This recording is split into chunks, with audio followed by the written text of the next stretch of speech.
bilang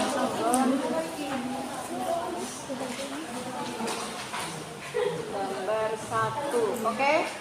Gambar 1 itu adalah fertilisasi atau pembuahan sperma menuju ovum. Sperma menuju ovum, udah itu aja. Fertilisasi artinya pembuahan. Gambar 2. Nah, ini yang agak panjang. Gambar 2 itu adalah proses ovum ya.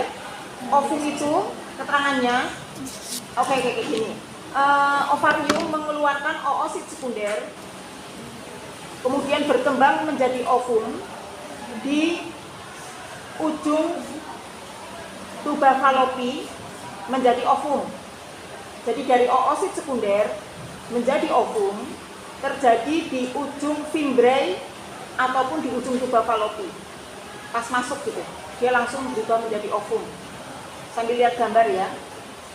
Kemudian akan terjadi fertilisasi, pembuahan sperma ke ovum terjadi di tuba falopi, berubah menjadi zigot.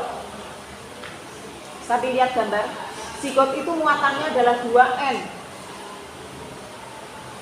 Nah, di tuba falopi akan terjadi masa klifik.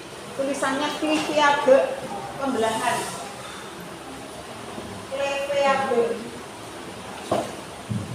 Di tuba falopi gambarnya ya, gambarnya itu dari zigot membelah jadi 2 sel, 4 sel, 8 sel. Itu namanya masa klifik atau masa pembelahan atau fase klifik. Dari fase klifik akan berubah menjadi morula.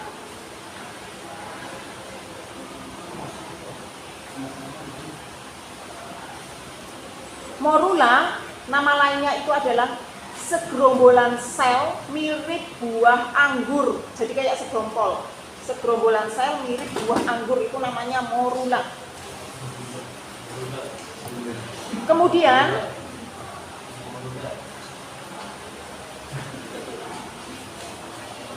blastula,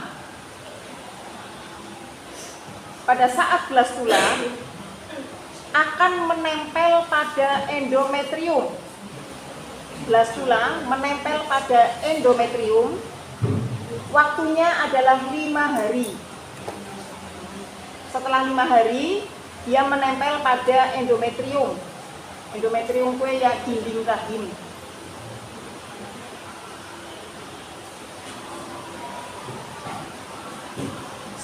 Strukturnya nanti ada sendiri. Setelah dari blastula akan berubah menjadi fase gastrula. Gastrula sampai menuju ke fetus. Itu digambar pira kowe iki? 2. Sekarang menuju ke gambar 3. Gambar 3. Nah, ini adalah struktur blastula. Di situ kalau sudah ada yang nggak usah ditulis lagi ya. Struktur blastula itu kan ada blastosol. Blastosol itu dalam kurung rongga. Ditambahi aja dalam kurung rongga. Kemudian trofoblast.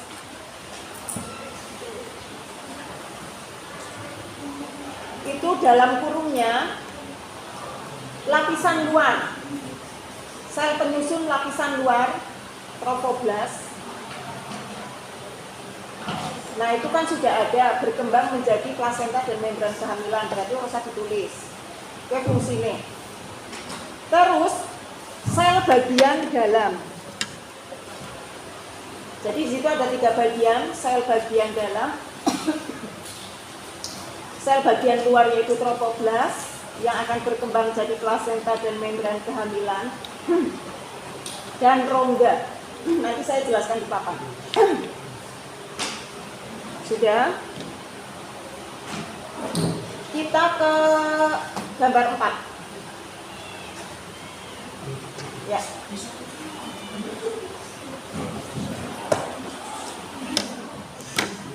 Gambar 4 itu adalah struktur gastrula. Nah ini sambil kisi-kisi ya. Gambar ini penting selalu keluar dan 3 lapisan itu penting. Letak-letaknya dan fungsi pembentuk organnya pasti keluar. Entah itu di ektoderm, entah mesoderm, entah itu endoderm. Misalkan perhatikan gambar struktur berikut ini, A, B, C, D bagiannya. Manakah bagian yang membentuk saluran dari kelenjar pencernaan? Nah itu, kamu pilih. Apa itu gambar simplastosol, apa ektoderm, mesoderm, endoderm. Gitu ya. Ini bentuk soalnya kayak gitu. Struktur gastrula. Gastrula tambahkan. Struktur gastrula terbentuk karena adanya proses invaginasi pada blastula. Invaginasi itu pelekukan ke dalam. Nanti saya jelaskan di papan. Struktur gastrula terbentuk karena adanya invaginasi pada struktur blastula, sehingga terbentuklah 3 lapisan, yaitu ektoderm, mesoderm, dan endoderm. Pada struktur gastrula akan terjadi proses penyempitan blastosol. Blastosolnya menyempit. Itu ciri-cirinya.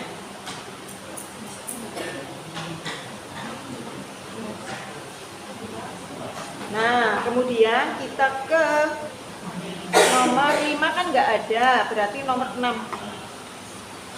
Nomor 5 kelewatan. Keterangan nomor 6.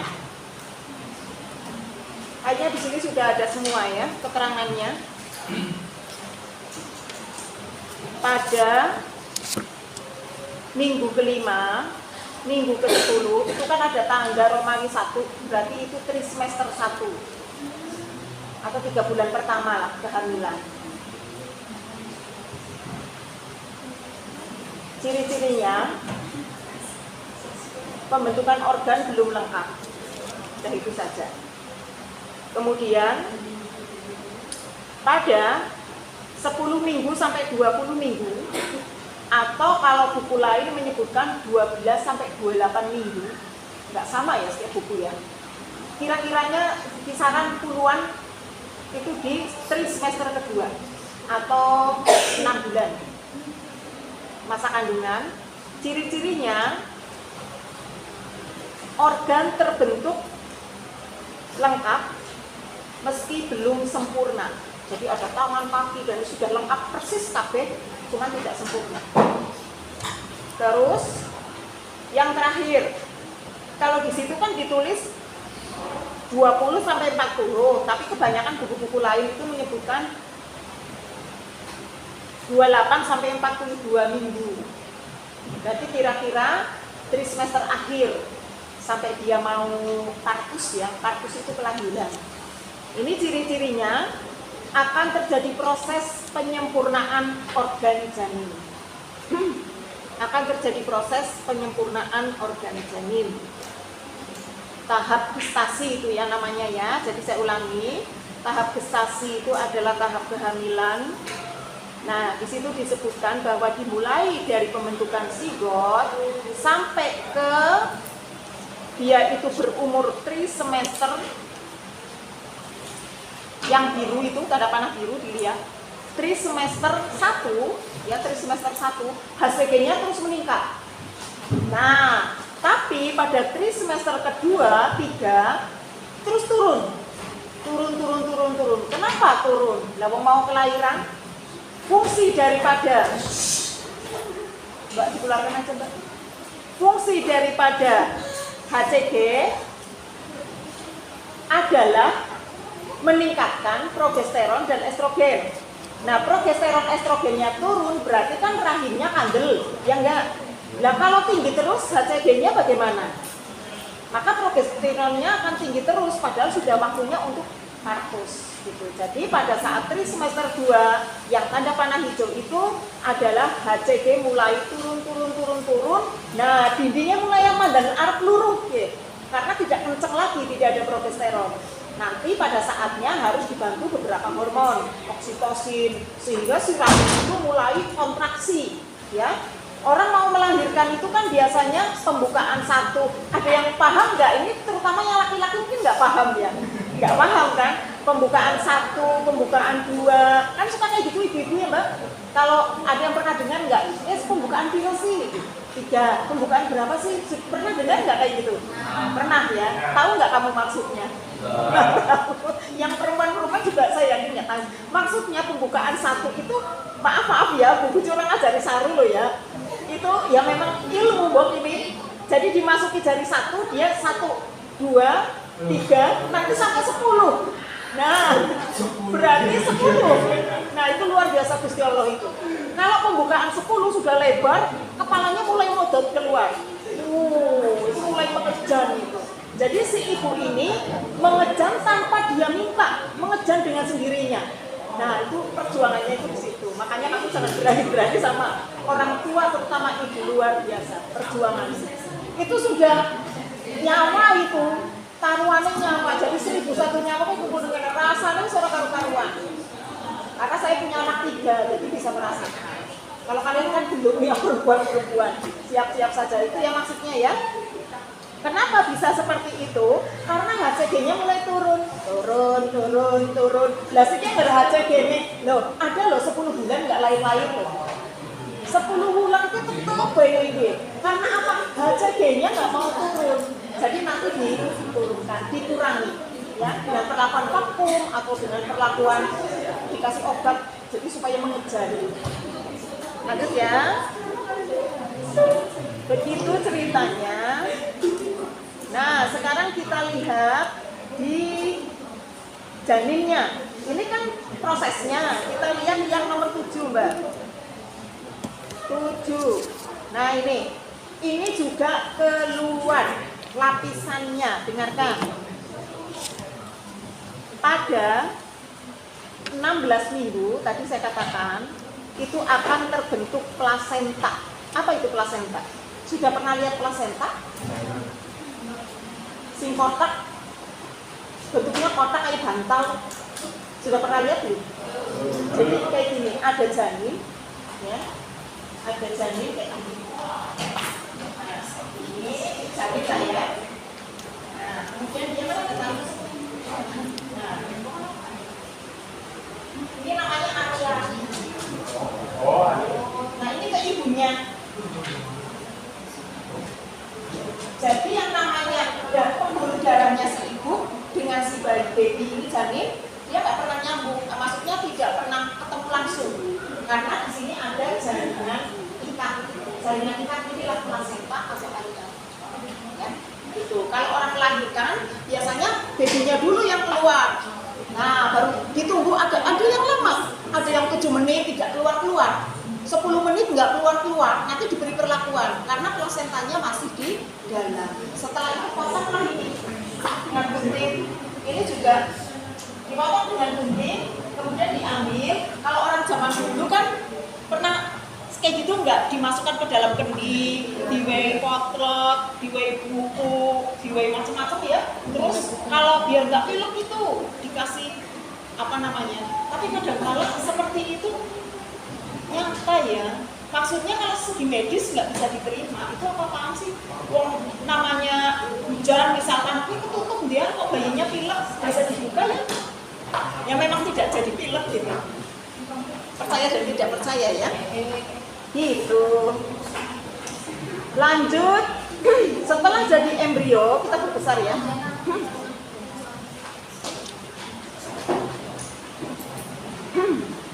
Mbak, kalau hari ke-70 berarti berapa bulan? Berapa bulan? 3. Nah, itu HCG. Jadi embrio itu terus menghasilkan HCG hari bulan ketiga, dari semester 1. Tapi nanti turun, tadi sudah saya sebutkan ya. Terus, nah ini lapisannya nomor 7, ini keluar. amnion itu adalah lapisan yang sebagai pelindung. Jadi dia isinya cairan. Dilihat bagiannya. Korion ada lapisan tuh yang kedua. Korion. Kalau di sini setelah amnion ada korion. Kalau korion di sini adalah bagian terluar. Kuning telur itu juga ada di situ, yang sedikit beda dengan hewan ya, agak lebih banyak ya. Kuning telur. Allantois letaknya dialah yang membentuk ari-ari dan tali busa. Jadi ada kurang lebihnya di sini ada 4 lapisan segini, gitu ya. Terus ada air ketuban. Orang kalau mau melahirkan berarti pecah dulu amnionnya. Amnion pecah, ketubannya keluar, baru bayinya. Jadi bukan bayinya dulu, baru ketubannya. Gitu ya. Kemudian sedikit lagi, yang ke-8. Nah ini proses yang nomor 9. Itu proses keluarnya ya. Kontraksi uteris karena perubahan hormonal.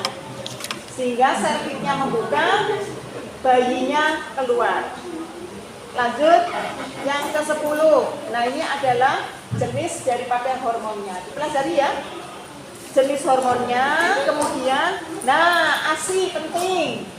ASI juga keluar. Ini sebenarnya kisi-kisi semua. ASI juga keluar. Itu ya, keterangannya cuma gitu.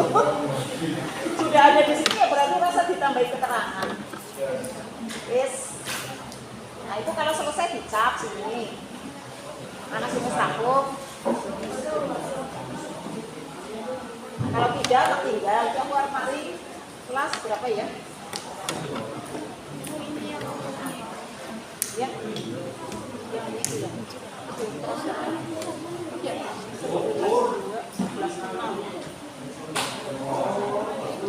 Nanti dihitung anak kira-kira.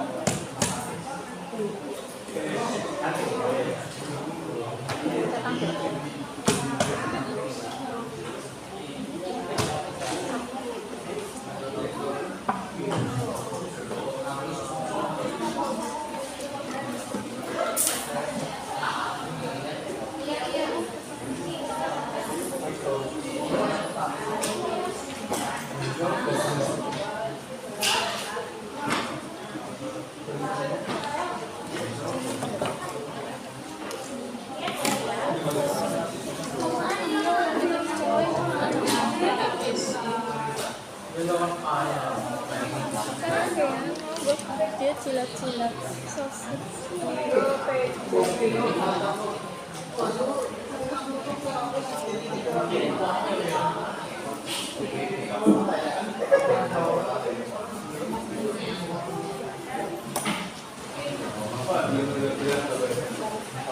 Ya, terima kasih waktunya. Wassalamualaikum.